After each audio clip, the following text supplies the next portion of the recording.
Welcome to the Build Better Blueprint, the podcast where we discuss the foundations of real estate, entrepreneurship, and personal growth. Join Christian Cardamone as he shares insights, strategies, and stories that will empower you to level up your business, your lifestyle, and your impact. Let's build a better blueprint for success, starting now. Hey, this is Christian Cardamone. Thanks for tuning in. This is the Build Better Blueprint. I've got a real treat for you today, folks. I have Miss Danielle Saintard Valiente. She is a local celebrity, fashion icon, design icon. You can tell by the gummy bears in her backdrop. She means business. I'm really excited to chat with her today. We know each other, having done some work together in Wilmington, and I'm really excited to get to know more about her story, which is why she's here, and I want to introduce her to my audience. A little bit about her real quick. Danielle is a passionate entrepreneur, published author, inspirational speaker, consultant for business professionals, IIN certified health coach, and a dedicated philanthropist in her community here in Wilmington, North Carolina. Before becoming anything else, Danielle was an interior designer first, deciding at the age of 13 that her life's purpose would be to give others something she never had, a home. In 2014, at the age of 25, she entered into entrepreneurship with her own design firm, Port City Design Group. Now, at the age of 37, Danielle has a real estate portfolio worth several $1 million, and she has curated spaces in both the United States and Costa Rica. Danielle now feels her life's purpose is to share her story, which is why she speaks to audiences on how her past fueled her future and why she wrote her memoir, 180 Degrees, Emerging from Childhood Darkness. With a wide range of passions and an abundance of energy, Danielle refers to herself as a dynamic creator, where her skill set remains on the right side of her brain, and she must admit her energy does not come from caffeine. So that's a mouthful. Ladies and gentlemen, that's Danielle. Thanks for joining us. Thank you so much for having me. Awesome. I need to have a breath, and I am fueled by caffeine, so I'm going to have Most people are. Yeah, sadly, a bit too much. But, I'm stoked that you're here, and thank you again for your time. I want you to start just by telling us a little bit about yourself. We got a quick glimpse through the bio, but you're in Wilmington, you have Port City Design Group, and now you have kind of taken a pivot. Tell us where it all started and how you got to where you are now. What's so exciting about Wilmington is I've been here 15 years in May, and that's really where I feel my life started, because everything before that was pretty dark. Inside of the house I grew up, everything was dark, but when I was outside of the house, I had the best life. I had the best friends. I had the best hobbies. I was surrounded by great people. But when I chose to move to Wilmington, that's when I became free and I really found where I was supposed to be. I thought it would be a temporary move, but I love it more every single day. Like I said, I've been here 15 years. I've had my design firm for 11. So my journey to entrepreneurship started over a decade ago. And as you know, the more that you do, the more love and passion you have. I have a ton of energy. I don't have kids. So I think instead of birthing children, I just birth business ideas. And, every year that goes by, I just want to do more. That's awesome. So where were you before you were in Wilmington? I was in Massachusetts. I grew up in the central part of the state, and then I went to college on the coast at Endicott College for my bachelor's of science in interior design. Awesome. Okay, so we are both what they call damn Yankees down here. Yes. I'm from upstate New York, so we moved down here. We stayed, and the rest is history. But I'm glad that you moved here because, as I mentioned at the beginning, we met through a mutual friend. Shout out to Rob Romero, Power Architect. Shout out, Rob. Awesome dude. And he connected us, and I was so grateful because you led the interior design for the last development project I did, and were probably the reason it was as successful as it was. So I just wanted to take this time and thank you for that.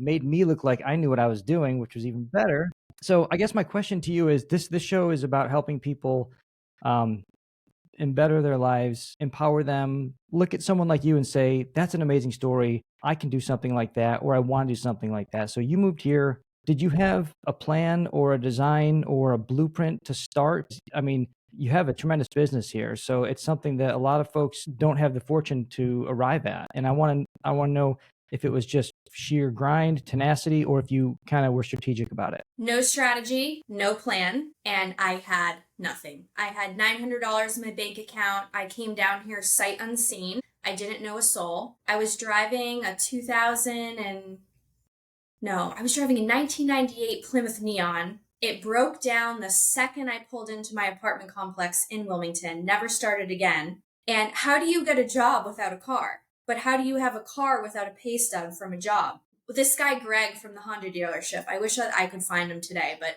I was, freaking out. How do I get a job? I need money. I only have $900. I know I'm going to run out. I'm a recent grad. I know nobody in town, so I have zero connections. And I just called the Honda dealership and I talked to this guy, Greg, and I said, listen, I need a job. I don't have a car. My car broke down. And he said, listen, I'm a dad of 4. I'm going to help you out. I'm going to come pick you up at your apartment. Well, looking back now, that's crazy. I let this random man pick me up at my apartment. I didn't know anyone. So ridiculous. But he was who he said he was. He was a great guy. I could tell he was a great dad. And he took care of me like I was a friend of his children. He said, listen, we're going to get you a car. We're going to make up a pay stub. And he let me leave that dealership with a blue Honda Civic that was gently driven. And we left with insurance. And 5 days later, I had my first job working in the design field. And after several years of grinding, somebody saw something in me. I didn't have credit. I was in a ton of student loan debt. I didn't own anything. I essentially lived in an empty apartment with a dog, and I had a Honda Civic with a car payment.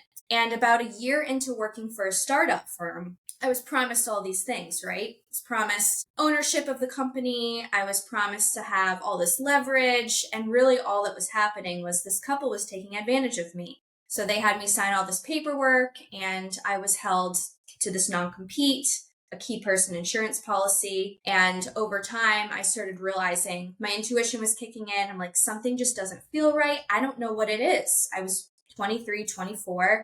They were making me pay my assistant. They made me be a 1099, all these things. And this couple, this married couple who was in their 40s at the time, they saw me working as hard as I was for someone else. And they took me to lunch and said, listen, I feel that you're ready to start your own business. We are willing to loan you up to $50,000 to do that. Wow. That's amazing. That's like the stars aligning that someone was like looking out for you, because Totally. otherwise you could have, it seems like from what I'm hearing, you were like just in production mode. So you got your head down, grateful for the Survival opportunity. mode.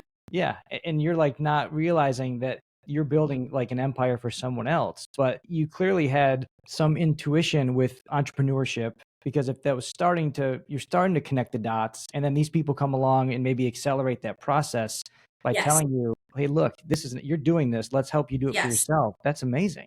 It was in me. I just couldn't see it because I was so in the box. They were looking from the outside. They see it in me and they're like, oh my gosh, we feel we need to give this girl an opportunity. But had it not had been them, I mean, there's no way. I was in too much debt. I had zero family. I had not a ton of connections here. And for somebody to put themselves on the line like that, I mean, it's a miracle. So when I was able to do all of this based off of somebody just knowing me for a year through work, seeing me work hard and believed in me, I always tell young wannabe entrepreneurs or aspiring entrepreneurs, just look around you because someone is there. There's no way that I could go my whole life without doing this for somebody else and letting it become the ripple effect.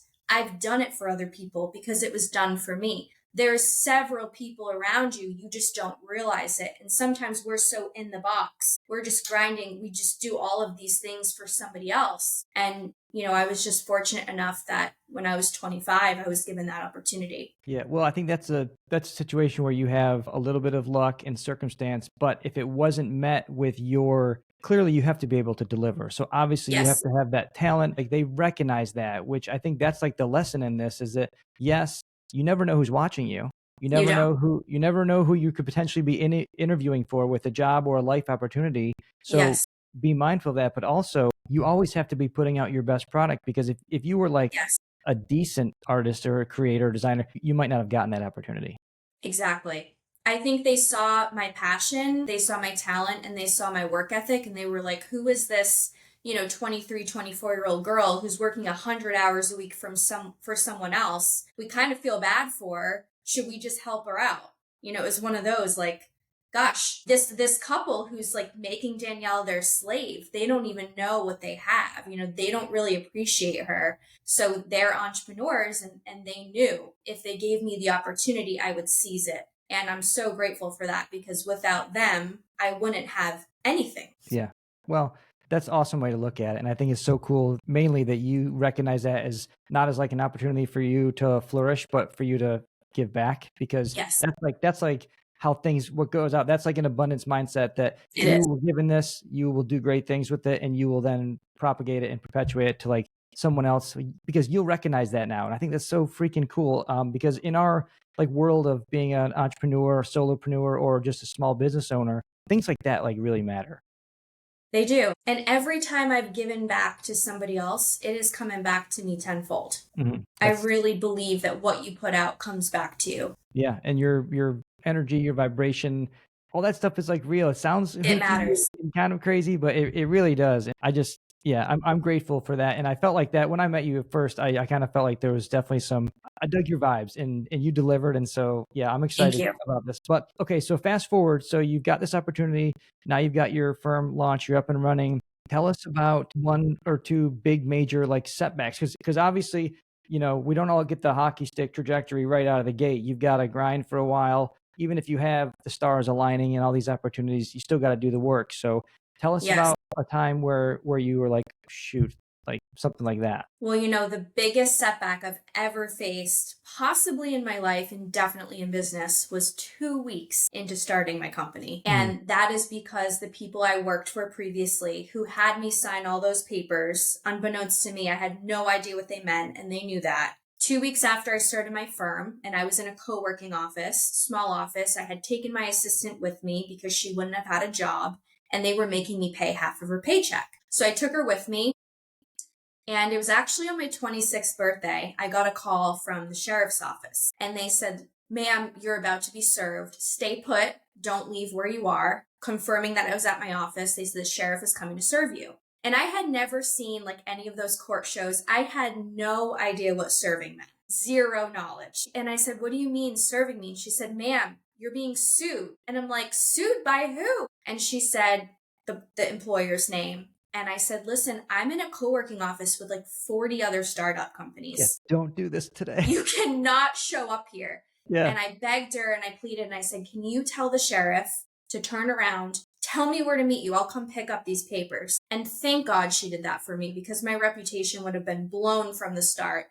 But I went and picked up the papers, and they were, so high. I can't even tell you how many papers it was, but it was, one lawsuit for me, one for the company, and one against my assistant. So my assistant and I was just 26 that day, and I think she was maybe 19. We had to go hire attorneys and pay these massive retainers just to get started. We were in a lawsuit for 3 months, not because we did anything wrong, but because in the state of North Carolina, when you are sued, you have to respond. Otherwise, you assume the guilt. Mm-hmm. Well, they had sued me for $350,000, which was the revenue I had brought in my first year. And they were saying because I was leaving and because I had verbally agreed to taking 3% of the company, which was never given to me legally and never compensated for. But in North Carolina, that's considered a contract. Therefore, they sued me for breaking my fiduciary duty as an owner and opening up a competing business. Wow. It's crazy. I mean, again, I was 26 on the day that I was served. We fought the lawsuit for 3 months, and in the end, they dropped everything because it wouldn't stand in court. They did also give me a motion, which means that instead of waiting for it to be seen in court, you actually go to court immediately. So a few weeks after my 26th birthday, we were in court with the judge. The judge tried to get us to settle, and my attorney agreed with him. They had gotten down to $10,000. So imagine, from $350 down to 10. And I didn't have it. I mean, at this point, I have nothing because I'm paying the attorney everything. I'm homeless at this point. I have trash bags of clothes in the back of my Honda Civic. Yeah. And I'm making Christmas tree wreaths on the side of the road for cash in order to pay for food. And they want $10,000 from me. And I looked at my attorney and I said, "I'm not giving them a penny." And he said, "Danielle, you're going to pay me more than this. This is in your best interest. It makes sense to stop here." And I said, "Because I want to go to work every day, I should pay these people $10,000? Absolutely not. That's not the right thing. And I know that I've not done something wrong, which means I'm not paying them a penny." And about a month later, they dropped, and I paid my attorney about $24,000 in the 3 months. Jeez. I had nothing. I was living out of my car, like I said, sleeping on the office floor. But after that, Christian, my business went like this because I was in survival mode. And at that point, I couldn't even see straight.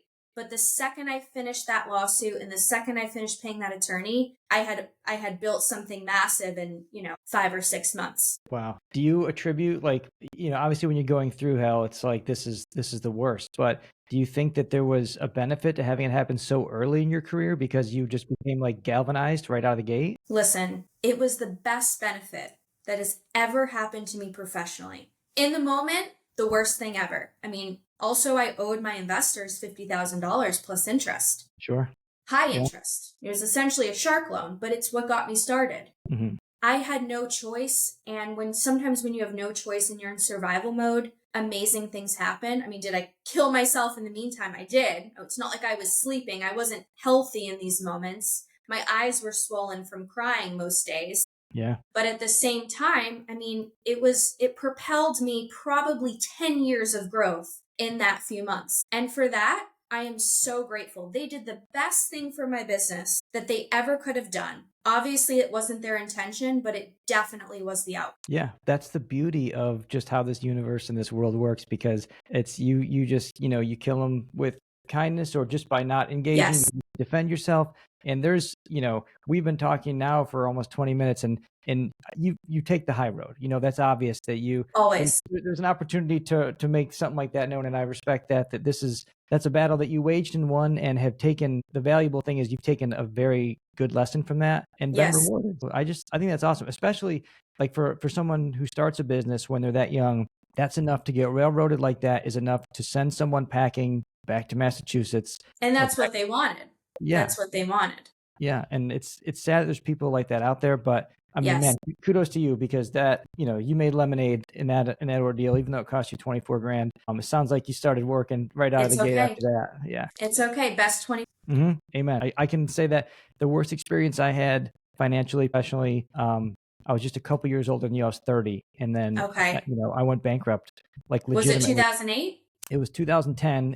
I tried for 2 years to fight through it. I did everything I could. And it was just a personal, professional, it was like scorched earth. And I tried to avoid it at all costs to the point where I was basically, I had like lawn furniture in my house as the furniture. So, I've been there. Dollar Tree. Yeah, it's crazy because it just makes you appreciate where you are now way more, which I think if you don't appreciate where you are, then you don't get to hold on to it because all this success is just rented anyway, and you got to pay the rent every day. And so if you aren't of that mindset and you don't have these lessons and you don't have these trials and tribulations, it's just not as sweet. And it's not. You don't know how to hold on to it. So I just think that's a great story in that the way that you handled that and the way that it actually caused you to thrive. Well, you too. And, today's setback is tomorrow's catalyst, is tomorrow's propel into success. And I think the gratitude that we have after having lost everything or being at rock bottom, I mean, I will never forget how I felt when I had nothing. I will never forget how embarrassed I was to get my clothes out of my trunk or to sleep on my office floor and hope that no one in the building saw me. Yeah. Just like you'll never forget losing it all and having to start over probably wasn't the best, most enjoyable experience, but now to be where you are. Yeah. I mean, it's true. Put a number on that.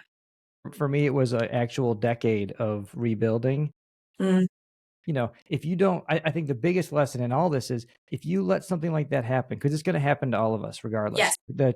The real point is, what do you do with it after the dust has settled? Because if you don't use that as an opportunity to slingshot you to the next lily pad or whatever it may be, you're missing an opportunity. And so how did you, I guess my next question is like, did you have a coach or a mentor or a support system? Because I'm a big fan of coaching. I didn't stumble upon it till later in life, but who was there for you in your corner? Or was this just like hardwired into you like survival? It was hardwired into me. I didn't have any paid coach. Obviously, I couldn't afford it. But the husband in the couple that loaned me the money, his name is Eugene, and he would drive to my office and sit with me in the parking lot and say, Danielle, you're going to keep your lights on.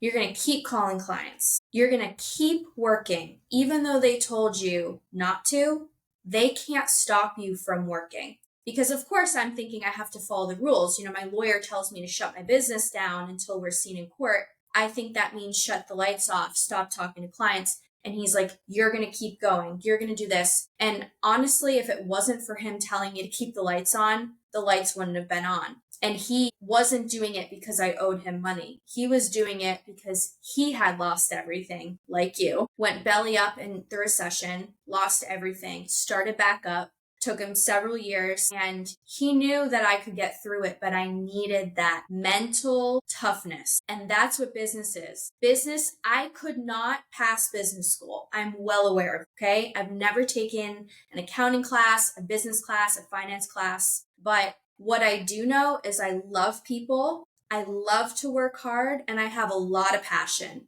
And that has gotten me pretty stinking far.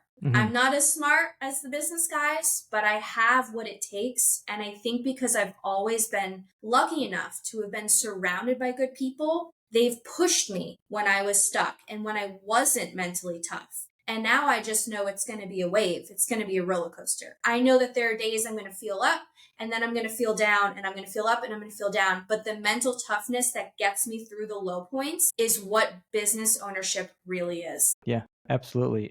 It's not for everybody. Right. It's not for the faint of heart. And I think folks, if they have it, they can go out and build a life by design that they want. If not, there's nothing wrong with joining a team and helping someone else, build something big and being a part of that. The world needs both. But I'm wondering now that, you had someone there to kind of coach you through it and you had the wherewithal to apply that, which really is where the rubber meets the road. Do you participate in any like coaching or mentorship groups now or masterminds for your industry or in entrepreneurship in general? Not in my industry, but I do it independently because what I've found is when I help somebody else get what they want, it's more fulfilling than giving myself what I want. Seeing it through them, seeing their success, experiencing their success, like makes me high. Like I'm just, totally fueled up on their success. So I've done that. And then I mentor within my speaking club, which is Toastmasters. And I've been a mentor in there for many, many years. And again, just like seeing the growth in somebody else is extremely fulfilling for me. It's what gets me up at 5 a.m. every Tuesday morning to be there at 6:30 in the morning. I love seeing people grow, get better, stronger, more confident, see and learn their voice, learn who they are. There's something addicting to that. Yeah, I applaud you for that. I think that's so cool. They say like if you want to get rich, help other people get rich. Yes. If you want to improve your skill set, help other people do that. Like yes. And if you want to fill your cup, help other people become the best versions of themselves. And I just think that's so cool that's kind of like your MO. It's what gets me up. Yeah. Really. So that's awesome. So that leads me to my next question, because I'm curious now, like what you're built. You obviously are still running the design group. Yes. But you have authored a book and you're doing speaking, and it seems like, you're leaning into this avenue of development for other people as well, which I think is freaking awesome. So tell us about what you're working on now, what you're focused on, and where you're going in the next 3 to 5 years. I wrote my book. I published it on January 1st, 2021. And that was the first time that I had shared my story about my childhood publicly. And what I realized was I did it for that one person that needed to hear it, for that one person that it would show them, you can get through this. There is another side. And then when I started the speaking in Toastmasters and started sharing my story with them, I was experiencing the same thing in that room. There was that one person that needed to hear it that day. There was that one person that said, hey, you need to talk to my wife. She's been through something similar and she can't get past it. So my goal now is to get in front of as many people as possible. And I think had I had somebody like me now at that age, it would have helped me tremendously because I had zero self-love. I had zero confidence in myself because I was being told the opposite at home. When I went out into the world, the reason why I was an overworker and an overachiever is because I was so desperate to have any self-worth. Because at home, I was just being bashed down and being told, you're worth nothing, go kill yourself. Everyone hates you. You're lucky you have any friends. And I want to be that person for somebody else. Therefore, if I can get in a room of high schoolers, college age students, business professionals, anyone that's going to go through something like I did, then it just gives me purpose. Yeah, that's awesome. That's really heavy and like powerful. But without going into like a therapy session for me, is that something that is this because that helps you heal, or is this because you Definitely. see the opportunity and you want to empower someone else through it? It's both, right? I mean, there's the selfish piece that like it definitely does heal me, just like the interior design does. I mean, when I give somebody the home that I never had, it selfishly does heal me, but it also gives me purpose to give that to somebody else. And it's the same thing with the speaking. I know that I'm not the only one. And I'm not saying I had the worst childhood by any means, but the things that I was able to overcome because I had such amazing people around me, and the things that I was able to work through by doing the work, even though I ran from the work for many years, I know what it's like now to be on the other side. And to be on the other side means go do it for other people. Yeah. Totally. I love that. That really resonates with me. I think it's cool. I think it dawned on me not long ago, maybe just a couple of years ago, that's at a certain point you have a responsibility to do that. Yes. I really wholeheartedly believe that. Otherwise, like I said, we were talking about earlier, it's not the same. But just to see someone else thrive after you pour into them, it's pretty freaking cool.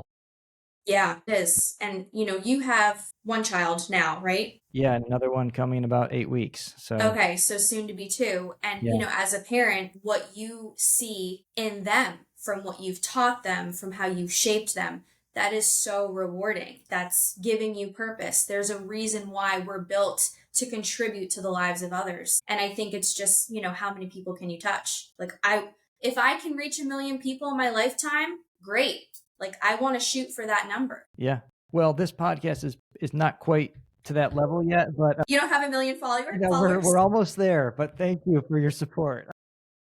We'll get there. Yeah, we will. We will. That's awesome. So, like right now, are you spending a lot of time trying to get like the book has been out for a couple of years now, but are you doing more speaking kind of on the same message? Is this something you're trying to do more of, or you just have been Yes. doing it the whole time? I just started really feeling like I was ready to do that, even though that's what I always wanted. I think in the last year, I've realized I'm ready. And yes, to take the message of the book and speak about it is the goal. And I started connecting with some child advocacy centers, which, they're treating children of domestic and sexual abuse. And I think to show what happens when you don't have that support as a child is what happened to me. I mean, I didn't start therapy until I was 29. When I witnessed a girl being beaten by her girlfriend in the middle of the street when I was driving home one day. And I happened to be the only one to see it. And I pull over and stop. He runs and takes off into the woods because he had a warrant out for his arrest. She tells me they have a 2-year-old at home and not to call the police. And I said, I have to call the police because I was that 2-year-old. Yeah. And I can't live with myself and just drive away knowing that I didn't break the cycle for you, because now I'm realizing I need to break the cycle within myself. And before I, by accident or, not on purpose, bring my problems or my trauma to somebody else, to my partner, to future children, whoever it may be, it's my responsibility to break the cycle. I don't care if it's 7 generations back. It will end with me. And that day I called the police and she wasn't happy about it, but I know that it helped her that day. Yeah, that's amazing. It makes me think there's that, I'm a big fan of Ed Milet, and he always says that there's like one in every family. There's like, you're the one, to make that change to the trajectory of the family and kind of reset the bloodline. Yes. And Yes. I just think that's kind of what I'm hearing in my mind. So that's cool. Yes. Send me his book. I will. Or whatever it is. He's amazing. And that kind of leads into my next question, actually, because I am like a constant student of people who are out there professing. I love to learn. I'm always trying to find something else that kind of resonates with me and in a style. Who do you listen to now? Who do you read? Where are you like getting your mindset and strategy inspiration from right now? Oh my gosh, I'm a podcast guru. I love Diary of a CEO with Stephen Bartlett. That's probably my number one. I also love Jay Shetty's podcast. He's awesome, right? Yeah, he is. He is. Best voice I know. in audio ever. Like you listen to that and automatically everything is just okay. Yes. And then a few books that really changed the game for me. Darren Hardy's Compound Effect. I probably read that book 10 times. And that book is really about how when you do something small every day, it compounds on it. and make something bigger. And it taught me about the purpose of consistency. And if there's one thing that I can say, I nail this skill, I am consistent. I don't miss a workout. I don't miss a walk. I don't miss any appointment or anything that is for my self-care, that is for my employees, that is for my, it's just what I do. It's who I am. Another book that changed the game for me was The Passion Test. And that book is where I realized I wanted to own my firm. And part of that book is manifesting, this list of passions that you have, and you tape it to your fridge and your mirror and you put it in your car so that you're seeing it all the time. Well, after about 6 months of having it on my fridge that I wanted to own an interior design firm, this couple approached me to offer me the loan. And I will tell everybody to this day, whether you think I'm crazy or not, I believe that when you are putting your intentions in front of you and constantly reminding yourself and just putting that energy out there, it just happens. Like, things fall into your lap. I have asked for things and the next day it falls in front of my face. I meet that person I wanted to meet. It's magic, really. I couldn't agree more. It's very much the second that kind of just clicked in my brain, that all these things they're all out there, right? And the fact that, like, literally, just because I've seen people who you never think is possible of the things that they do, and all they do is call their shot. They put it out there and it happened. I mean, you got to do the work. Let's not take that off the table. But the way that things just like show up or arrive when you're ready and you're on the same frequency, and it's like magic. Call it what you will. It's the universe. It's the Holy Spirit. It's whatever you want to call it. Mm-hmm. But if you don't put it out there, you can't be upset why it doesn't show up, because you've got to be ready to recognize it, because it's all there anyway. You just aren't going to recognize it until you hit that same vibrational frequency, in my opinion. But yes. I think that's awesome. So is there any underrated people or resources that you think we should know about? Underrated? Gosh, not that I can think of off the top of my head, but something that I think everyone should read is Matthew McConaughey's Green Lights. Have you read that book? I listened to the audiobook, and okay. he went on like a pod tour after that book came out, and I listened to him on a bunch of different platforms, and then I was like, well, I got to read the book now. And I dug it quite a bit. I think, his voice obviously makes it even more special on the audio version, but you can hear his voice when you read the book. And I think about the concept of green lights all the time, because you're always on a path. You can go right, you can go left, maybe sometimes straight. But the green light is getting you to the place you're supposed to go. When you're not supposed to go in that direction, you get a red light. When you're supposed to go slower, and sometimes we're forced to go slow for a reason, it's a yellow light. But those green lights are telling you you're on track, you're in alignment, you're with who you're supposed to be with. The signs are always there. And we get frustrated because sometimes a deal doesn't go through. A client backs out of a job. We go through bankruptcy. We go through a lawsuit, and we think, my gosh, this is such a setback. This is such a red light. But it's not. It's a green light. It's just you have to wait for it to work. You have to have the patience. Something I don't have is patience. I have consistency. I have zero patience. But I do have the peace of mind now to know there's a purpose. There's a purpose in the red. There's a purpose in the yellow. There's a purpose to the green. And I lived my whole life speeding through greens, cruising through red lights. And now I think the yellow is where I want to be. I want to be right in that sweet spot. I don't want to go crazy anymore. I just want to be in that place of joy and fulfillment, not overworking myself, having some balance. But yeah, that book, the concept of that book, I think is so strong. It's not even just about him being a celebrity. It's like this concept could honestly change the way you think about everything. Yeah, it's a cool lens in which to look through circumstances and situations. Yes.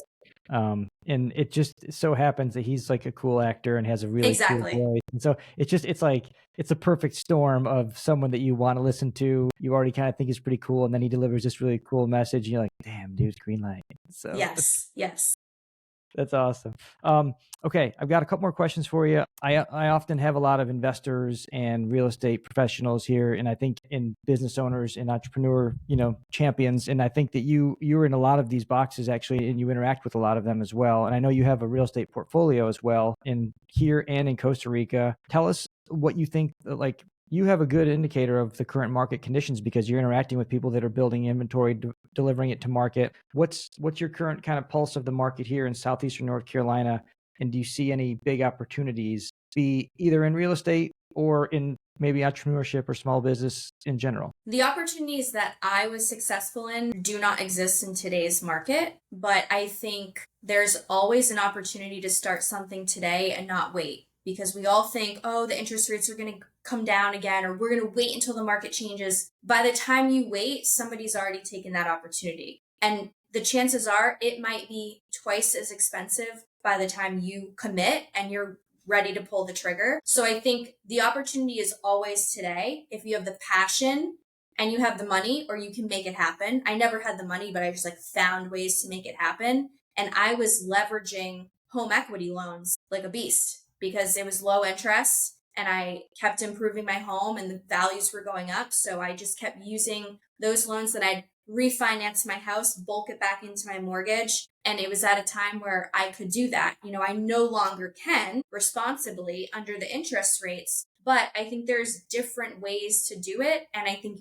partnering with someone or, just looking for markets that maybe aren't as strong, but are always going to be sought after. I don't believe in investing in something in a place that isn't beautiful or isn't special or doesn't have the charm.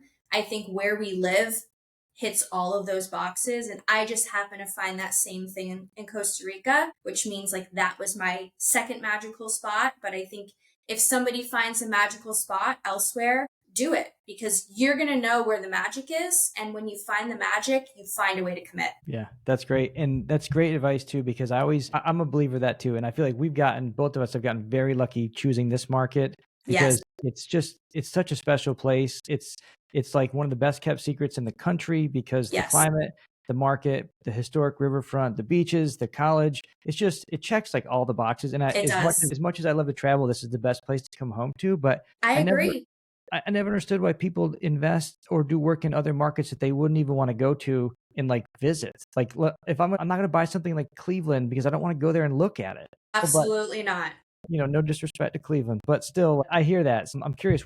I think you told me this before, but where is your place in Costa Rica and what are you guys doing with it now? Okay, so it's in Nuevo Arenal, which is also called Arenal. It had a volcanic eruption in 1968 and the whole town was burned. And they made a lake that's massive. It could be a small ocean, honestly. Mm-hmm. And now that the new town, when it was rebuilt, was built on the lake. So I have a property there. And then 10 minutes up the mountain, I have just land that I'm developing into tree houses. And my goal for that is I would love to reconnect people with nature. And I think that if I can do that with all 5 senses in the rainforest, with clean, fresh air, the purest water that exists, and, a place that's not contaminated by pollutants and traffic and trash and waste, I think that's the place to do it. So when I found the town, loved the area, and then said, okay, I want the jungle. I want the waterfall. I want the fruit trees. I want all those things. And like I told you, I put it out there.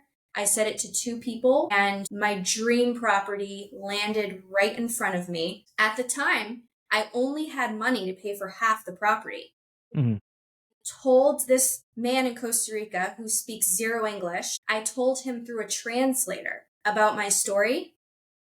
And I said, would you be willing to personally finance me the second half of the land? And I'll make you payments every quarter for X amount of quarters. And he agreed. He said, draft the contract. We went through a bilingual lawyer and I did that for, 18 months. I mean, in what world does that exist where someone's going to trust you? We don't even speak the same language. Yeah. And it was just meant to be mine. That's amazing. Is Arenal, is the cloud forest around there? Really close to there. Yep. So it's definitely rainforest. It's about 2 hours from a beach. So, not coastal. It is rainforest. Yeah. Oh my gosh. I love Costa Rica. I haven't been in a while. I went 10 years in a row through college and beyond to go surfing every spring break. Okay.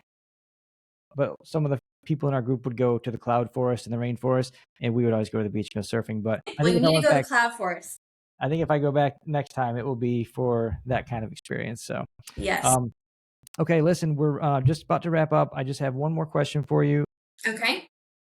I'm just curious, you've had such an amazing journey, and it sounds like the impact that you have made is tremendous and probably is only getting started. I think we'll see another hockey stick here where you start to make an impact on others. But if you could go back and give yourself a little bit of advice, what would that look like? I would tell myself that it's all going to work out. Mm-hmm. In those moments where you think it's the end, it's a dead end, I'm never going to get out of this. I've been there so many times. And when I grew up that way and I felt like I was in this tunnel and I was trapped. And then as I got through high school and I started to realize, okay, when I'm 18, that's the light at the end of the tunnel. And I did get out. Now I just remind myself that it's temporary. Everything is temporary. I mean, success is temporary, really. But hardship is temporary, and I now have more peace of mind knowing that it will work out the way that it's supposed to, at the pace that it's supposed to, and just not having the anxiety about the unknown has been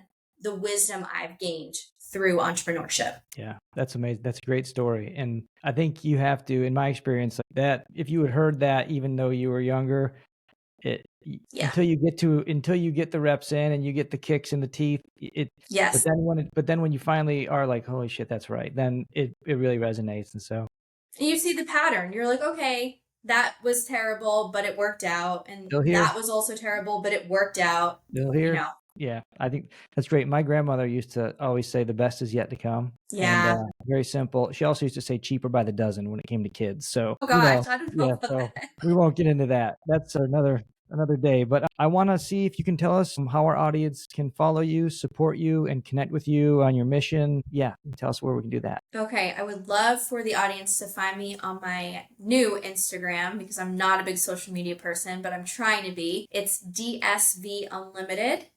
And I also have a YouTube channel that's linked on there and a website that's also linked on there. Awesome. Well, I will put that in the show notes, and we will encourage folks to check that out, and they can connect with you directly. And I can't thank you enough for your time today. It's been awesome. Thank you for your time today. It's been great to chat with you. And we'll do it again soon. We'll check back with you a little farther down the road. I'm sure you and I will do some projects in between now and then anyway. So I would love that. Awesome. Well, folks, you heard it here first. That's Danielle. This has been the Build Better Blueprint. Thanks for tuning in, and we'll see you next time. That's it, folks. That's our show. Thanks as always for listening. If you enjoyed today's discussion, please leave us a 5-star rating and subscribe to our channel so you are up to date with the latest episodes. Feel free to share with your friends and keep up the great work. You are on the right path. See you at the top.